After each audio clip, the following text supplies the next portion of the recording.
Hello, Tom Rebecca here with the latest edition of the New Theory Podcast. Today we got a very special guest, CEO Dave Cantin of Dave Cantin Group. He is an entrepreneur, philanthropist, CEO of the Dave Cantin Group. They are an automotive merger and acquisition firm. I got a lot of questions about that. He's born and raised in the Garden State of New Jersey. He started out like a salesman, like myself, not in the automotive industry, but a salesman in the automotive industry. And today he owns one of the biggest automotive merger and acquisition companies throughout the country. He also doubles back as a motivational speaker and, God bless, a cancer survivor. He actively raises money for and donates pediatric cancer causes. Lastly, fun fact, he's also married to Dino Manzo, previously of the Housewives in New Jersey. Dave Cantin, welcome to New Theory Podcast. How are you doing today? Good morning. How are you today? And thank you so much for having me on. How are you? It's my pleasure. Okay, so where in Jersey are you from? Monmouth County, Freehold, New Jersey. Beautiful. Okay, so group of Monmouth County, Jersey guy. Yes. Give us your first foray into the automotive industry. Why did you pick that industry? And tell us a little bit about that. Absolutely incredible story. So graduating high school, literally the morning after graduation, I'm going through the Asbury Park Press. It's a local Monmouth County newspaper, right? I'm taking you all the way back to 1997. And I see this incredible ad in the classifieds for a car salesman, unlimited income. So here I am, I grab that newspaper and I go drive right down to the car dealership right on Route 9 in Freehold, New Jersey. Yeah. And I walk in there with this ad and said, I'm here to apply for the job. And here I am, this young 18-year-old guy full of piss and vinegar, as they say, right? And everyone's laughing at me saying, you're too young for the job. We don't take unexperienced salespeople, and, you have to have experience to work here. And so I'm sitting there going, wait, I want this. I want this unlimited income. Come on, I'm here. Let's go. So finally, after refusing not to leave, a general manager walks over to me and says, how can I help you? And I went through the whole spiel of how I'm here. I want to learn everything. I want this unlimited income. Help me, help you. Let's go. I'll never call out sick. I don't take vacations. I'll be the first one in, last one out. Yep.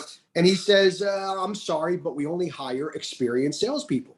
So I said, I'm not leaving until you give me the chance. Wow. I kid you not. I sat in that car dealership for about 8 hours. Love it. Until he walked back over to me and said, you're still here? Okay. And the moral of the story is 8 hours later, he sat down, gave me an opportunity. Lucky for that today. One of my greatest mentors to this day still. And it was an incredible experience. I mean, I worked there probably 12 hours a day. I was there 3-4 years, climbed the ladder, learned everything about the automotive industry. Absolutely loved it. Yeah. Really understanding how to benefit a car buyer. We're not just selling automobiles, you're selling yourself. And I learned at a very young age how to really just have that charisma and just build that influence around our customer base. And slowly but surely, I just rose up the ladder from selling cars to doing finance and insurance, sales manager, until one day there was no position left other than the general manager that hired me. Right. And that was about 21, 22 years old. And then I went off on my own and partnered with one of the former New York Giants, Brad Benson. Oh, yeah. Yeah, he won the Super Bowl in '86, bought a few car dealerships. Him and I partnered up and built one of the largest Hyundai dealerships in the world, an incredible large automotive platform. Nice. And sold out of that in 2014, 15, and was always involved in the finance world. I always loved being involved in the finance world. I kind of self-taught myself, but along that way, right, was just a huge learning lesson. I would like to say one of the greatest lessons I've ever had in my entire life. And that's really just being able to live, really understanding how to live in the moment and live in the now. And, back in 2011, as I would say, living the American dream, I, at that time, had an incredible, beautiful, 1-year-old son, 2-year-old daughter, 14 months apart to the day. The American dream, the American dream, building a new home, right? Incredible business. And with that being said, I training to run the Boston Marathon. I do a ton of philanthropic work. Yeah. It was for Hyundai Hope on Wheels, Oh, wow. and a 26.2 mile Boston Marathon. It was an incredible venture. We've done it a few times, but here I am getting in shape for it. Yeah. And in 2011, as I'm a few weeks into it, I felt myself feeling a great deal of fatigue. Oh. So, nobody knows your body better than you, right? So as I'm working hard and trying to be the best individual I can in all aspects, I knew something was holding me back. So I went to my doctor and I said, Doc, something's just not right. Something's not right. So I said, give me a full blood workup, whatever you could do. I felt it inside me. Something wasn't right. So I get a call 48 hours later saying, Dave, we need you to come in. Never a good call to have, right? I said, Doc, I'm okay. Yeah, I said, Doc, just tell me what's going on. Talk to me. What's happened? So the doctor says, no, I can't do that. I need you to come in. Moral of the story is about 6 hours later, I'm diagnosed with leukemia. Oh, so I chose to be treated at Weill Cornell Medical Center, phenomenal hospital in New York City. And I had the most incredible doctor, Dr. Gail Robos, director of leukemia of oncology at Weill Cornell. And I'll never forget the moment she walked into the room only hours later. And she looked at me and she said, you have cancer. And those words I'll never forget, because I'll tell you, leading up to this point of my life, I've been extremely philanthropic of giving back towards pediatric cancer. And I sat on numerous foundations and charities and spent many days upon days in and out of hospitals working with families and research and development centers, doctors, learning about cancer. Now, here I am hearing what I've heard from a third party for years, you have cancer. I looked the doctor in the face immediately upon hearing it. And I said, Doc, 90% of this battle is going to be my attitude and 10% is going to be your meds. Wow. I have my 90, so you better have your 10. Let's go. Wow. And I got it. There's a lot I don't want to gloss over this because there's a lot of stuff cooking. So the first part of your conversation, the first part of what you were sharing is, I hear a lot of people always say, hey, I want to get to entrepreneurship, that kind of stuff. Doing what we call an entrepreneurship, which is a sales job. We have unlimited income, but you have a structure. You're not on the hook if the business fails. And entrepreneurship is that type of position. A sales guy is there. So my advice, and I think your advice is too, is you don't have to jump into entrepreneurship to be an entrepreneur. You can do an entrepreneurship. You can do really well with an entrepreneurship, as well as jump into entrepreneurship later. So that's one learning there. Number two, he hooked up with Brad Benson. Sometimes bigger guys and gals have the resources. They don't have the time. They need an operator, just like David's case. So if you are a good operator and you're at the GM level, or you realize you can't, find a money guy and say, listen, I just need your money. I have the time. Remember, they don't have the time, but they have the money.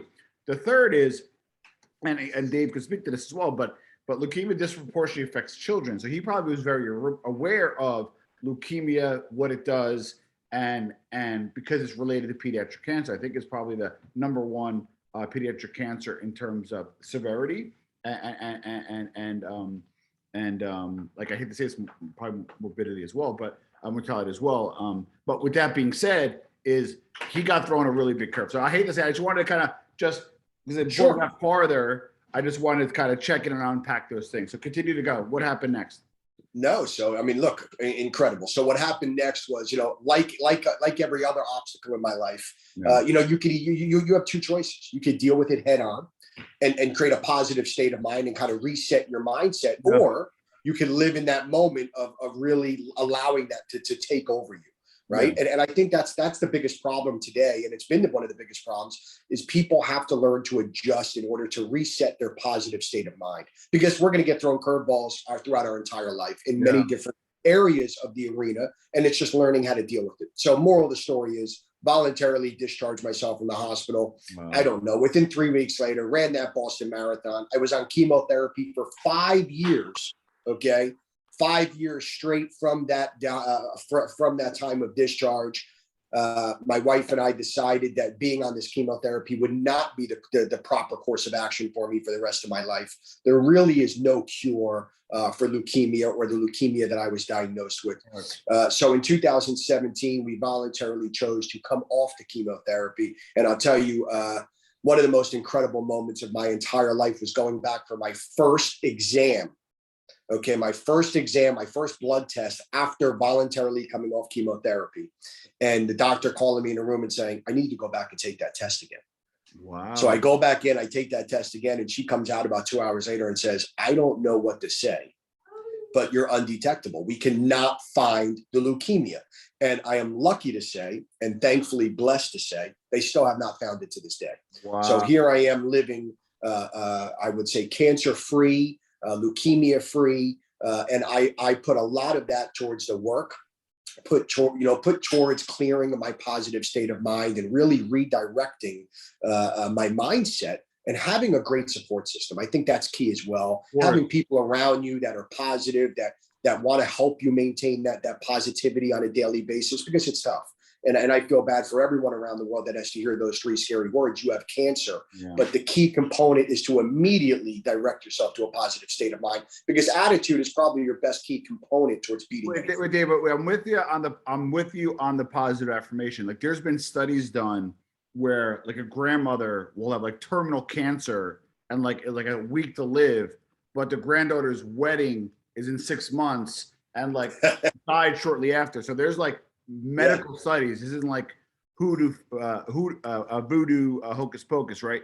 But I do believe in the positive affirmations, and I do believe the medication kicked in. What did you do physiologically? Did you change your diet? Did you, what did you do physiologically to also battle it on your end? I'm curious about that. Look, that's a great question. And like anything in life, it's about getting ahead of something. Yeah. Look, I'm not where I am today because I teamed up with the right person, because I went with the right money guy, because I walked through the right door. None of that I could say. Look, I've had great resources throughout my life, but a lot of it is the time you're willing to put into it, right? Due diligence. I'm a firm believer of due diligence. You cannot sit back. So what did I do? Just like I've done with everything in my life. I'm not afraid to read more than anyone else. I'm not afraid to research more than anyone else. And look, it was the simple things. It was more the simple things than the hard things, right? Yeah. Stay away from sugar, stay away from dairy, the things that cancer like to attack. Work, have a better daily regimen of working out, of clearing your mind, meditating, learning balance throughout life, right? I was that entrepreneur that I always acted as if, and I want you to remember those words. Act as if. Yeah. That is something that I've done since 9 years old, right? I'm going to take you back even further. When I was 9 years old, my father left. My mother fell into a state of depression. 2 older brothers, both of them left. I was on my own at 9. So it was either social services takes me and I go grow up in a foster home, or I act as if pretty quickly, right? I act as if I'm a big boy and no more 9-year-old, right? So that was pretty quick. That was a quick way to grow up. I can't even imagine. Well, I mean, you have to imagine it, right? Because it's something that you have to choose at that point in your life. And it's just, it was something that really helped get me to where my next level of life was going to take me. David, so when I say really quick, I want to, I have ADD, forgive me, and I want you to finish your thought, but I want to say something really important though. Sorry, we got the baby playing with the games here. You really, and this is the most, if you could watch 8 seconds of the show when David said, act as if and take control of your life. Keep going. Sorry. And I utilize that all the time, act as if, right? So when I started my first sales job in 1997, what did I do? In my mind, I pulled up to that car dealership every day and I acted as if my name was on the building. And every day I was the first one in that building, the last one out of that building, because I acted as if it was mine. Yeah. And that eventually led to another one becoming mine. And I've done that throughout my entire life. Act as if, because if you act as if, you're going to eventually manifest and create what you want. And it's such a key component towards everything and anything in life. So there's really no secret. I do love the secret, but there's really no secret to it. It's effort, it's attitude, it's creating that positive state of mind to eventually create what you want. I always say, right? You have 2 options in life. You could sit back and watch others do it, or you could turn your vision into reality. The choice is yours. Now, there's a ton of learning here, but And again, I want you guys to unpack this yourself too, because there's like subsets of how you can do it. This brings us to 2017, right? So now you have a clean bill of health. I'm guessing, although like your career still probably continued, that obviously you have distractions along the way. Now that you have a clean bill of health, right? What did you do next? And what did you you're on borrowed time at that point in a way. So how did that affect your decision-making process? And what was your next big business move? Sky's the limit at that point. Great question, right? Obviously, even though from my diagnosis standpoint, all the way up to, coming off of chemotherapy and being essentially cancer-free, it was still there, right? I still thought about it every day, right? There was a reminder, a daily reminder, multiple times a day. Once that reminder was gone, and I learned not to fear loss. That's another key component in business and life, right? Not to fear loss. And it sounds easier, I guess, than it is to do. But once you learn not to fear that loss and you get through that hurdle, it opens up opportunities for you personally, individually. That's absolutely incredible. I literally said to myself, and I was enjoying life. I mean, I had a place in Malibu, California. I was going back and forth to the East Coast every week. I was playing golf a few times a week. And at that point, I was like, I'm living a great life. But you know what I did? I'll tell you what I did. I sat back one morning at about 5 a.m. in my dark office without turning a light or a TV on. I'm sitting in my office chair similar to like this right now. And I said, what's next? Wow. And I said, I want to create something big. I want to create something big. I want to, for me, it's about legacy, right? I want a legacy. I want to leave that legacy behind. Look, there's athletes that are great athletes. Then there's athletes that are legacy driven, right? People that you're always going to remember, like this gentleman behind, right? I mean, it's Mickey Mantle. That is not Mickey Mantle. Joe D. Joe D. Right? That's Joe D. Right? That's a legacy player. I'm sorry, Mickey Mantle was lefty, and Joe D was switch. And the fact that I didn't get that was Joe D, hit this like button on me because I deserve it. At the end of the day, literally, I said to myself, I want to create something magnificent. So I always loved the merger and acquisition industry. Yes. Okay. I learned a lot about it from being an investor in businesses, getting into the business, getting out of the business, the basic concept. Nothing on a large level, but I wasn't afraid to research more than anyone else. I wasn't afraid to self-teach myself because that's kind of been my mindset my whole life. So I either sleep from 9 p.m. to 6 p.m. I'm reading till 3 a.m. in the morning and waking up at 5 a.m. because I do believe, that it's important to put in the time to be able to be good at something. So I got into the merger and acquisition industry in 2015. Beautiful. 2017, I created at that time what was the second largest merger and acquisition in the automotive space, right behind Warren Buffett. I didn't mind taking second place to him. It was an incredible place to be. Yeah. Not a bad place to be. It was an incredible acquisition. And that kind of at that point, the fire, just like it was like I felt it. Like I closed that acquisition October of 2017. And what was your first deal? Were you buy side client or sell side? And what was your first deal? Great question. It was a Prime Automotive Group. It wasn't my first deal, but it was the first mega acquisition. I mean, I'm talking magnificent. How many stores for the acquirer? 30 plus dealerships. Whoa. It was a monster acquisition in That's the not New a England. small deal. And then who did they acquire? It was Prime Automotive Group that was acquired. It was an incredible acquisition. Oh, you had a 30-unit store acquired. Acquired. Wow. Yeah, it was. I think at that time 34 dealerships acquired. It was an incredible acquisition. Nice. So I finished this deal. The deal takes about a year to start. I was going to say that's not 6 weeks. I finished the deal and I said, okay, what's next?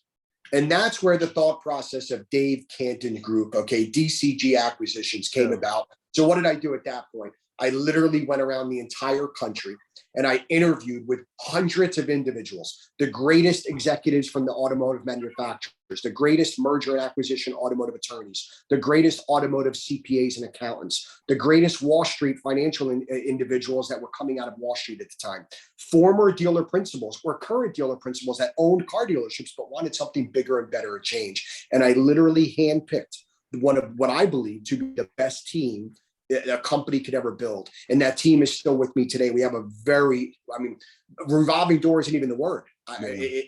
We're only adding staff and we keep adding staff and we have an incredible team nationwide. This year, we're going to I mean, gosh, it's so incredible to even say this, but we're going to double, more than double our actual annual goal. And we're going to finish over 40 closed acquisitions this year, billions of dollars in revenue. And it's just absolutely incredible because every one on my team, they don't need that daily jumpstart. They love it just as much as I do, if not more. And they always say, surround yourself with better people. Like, you gotta really ask yourself, when you watch some people and they create victories, how do they do it? Right. Bill Belichick, right? I'm a diehard Jets fan. I've been a Jets fan my whole life. It's sad, right? It's sad, but I've always been inspired by Bill Belichick, of course, because here's a guy, former Giants coach. Former Giants defensive coach, right? But I've always been so impressed by him because he knows that he has to surround his talent with better talent, and eventually that talent rises to the top, right? They say cream rises, and he's always found a way to really make that happen, and that's what I've learned to do in my industry. So, okay. So you've been generous with your time, and I know you're a busy guy, but this is where, well, two things. One is, and I'm going to have you back on because I want to follow your progression. Hopefully you'll accept the invite, which I think you will. Sure. One thing is I'm noticing, and in my interview, I kind of do a lot of like guys and gals are like, how did you make it? And what did you do? And let's unpack. And like, I'm now migrating towards, now that you have made it, right? And I know you're probably in your mind, you're at 10% where you want to be, but relative to the population, you're doing really well, right? So when do you know now, Dave Cantin, to ask what's next? That's what I'd like to know. That's an incredible question because I challenge myself every day, right? If you want to really know what's next for me is the ability to give back. It's teaching my children at a young age how important it is to give. Yeah. It's utilizing the success within all my companies to be able to give back. We spend a lot of time in a really incredible philanthropic way to give. We involve all of our clients. Every acquisition that we close, no matter where it is nationwide, we contribute and strictly donate. We don't raise money. Okay, we strictly donate a percentage of that acquisition to a local childhood cause of where we close the acquisition. But it's really, I want to be able to give more. I want to be able to do more. So in order to give more and do more, I have to internally raise the bar for the company. I need to always challenge myself, challenge my team. And I'm not ready to check it in. I mean, I'm turning 42 next week. I'm a young guy. I've been at it already for, I've been at it over 30 years already, but I'm still hungry. I'm as hungry as I ever been. And the one thing I'll tell you, I'm becoming more wise. With age, right, you become more mature, you learn more, you become more methodical. And what I'm learning to do better today than ever is to create greater balance. And balance is the key to life. Now, last question is, and I always, and this will probably resonate as well with you, is I've done okay. Like, I cannot complain. I got my beautiful fiance. I got 3 beautiful children. I got a great life. I work from home. I have my own stuff. Like it's almost embarrassing if there's ever a day that I'm like, you know what, I'm not blessed. So like, I'm thankful every day, and you can hopefully hear it in the inflection of my voice, right? I see.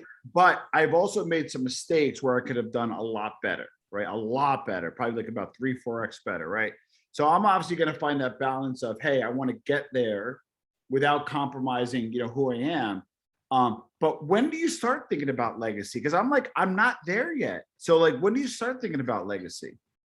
Legacy has nothing to do with about your bank book. It doesn't, legacy is not about your financial wherewithal. Yeah. Legacy is about what your purpose is to give back. It's creating that legacy. It's how you want to be remembered. It's what you want to leave behind. Yeah. It's what you want others to carry on for you.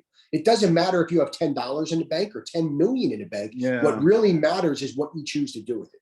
What you choose to direct that to be done with. It's not just about money. Money, look, at the end of the day, we all, or anyone that says that they've experienced success without failure, they're lying. Okay, we all make mistakes. Those mistakes make us better. My son plays competitive baseball at a very high level. Wow. And I always say to my son, every time they lose a game, I say, you're going to learn more from this loss than you will from the win. And he always looks at me the same way, like with a weird look on his face. And I say, David, you're going to experience adversity. That adversity is one of the greatest lessons life could offer. The internal feeling of loss. because that loss is going to make you even stronger every day you step onto that field, every day you go out to practice. Same thing in business. When you experience a loss in business, or when you understand that a mistake has happened, it's the lesson learned from that mistake, right? It's the lesson learned from what we might want to call failure that's going to make you become even more successful. Amazing. Dave, I had high hopes for this interview. And I'm talking really high hopes. You exceeded as such. I'm rooting for you. The fact that you have a Jersey guy such as yourself doing it, making good deals. Dave Cantin Group is a powerhouse. Appreciate you coming on the New Theory podcast. And I'll give you the final words to share with our audience. I appreciate you having me. This was a great pleasure. When I got a call to come on here, I was pretty excited myself. So thank you so much. And always let us know when we could do this. I think it's really fun. And, I want to go back to what you were saying as far as, you could have been 3X more. Look at it as you are already 3X more. Okay. You're living an incredible life. Life isn't about gathering things. It's about pure happiness. I'm going to end with this. Yeah. People ask me all the time when I speak, what's your definition of success? Yeah. And that's so simple. It's not the watches. It's not the suits. It's not the cars. It's not anything. You know what it is? Pure happiness. When you reach the level of pure happiness, when nothing matters, when you don't fear loss, when you're really happy, you're now successful. You've reached that level. I love it. And make it sustainable. So Dave Cantin, check it out. How can we find you if there are people looking for you? DaveCantinGroup.com, DaveCantin.com. I welcome everyone to take a look at our website, and we're always here to help in any way we can. Love it, Dave. We'll be in touch. Have a great one. Stay healthy, stay safe.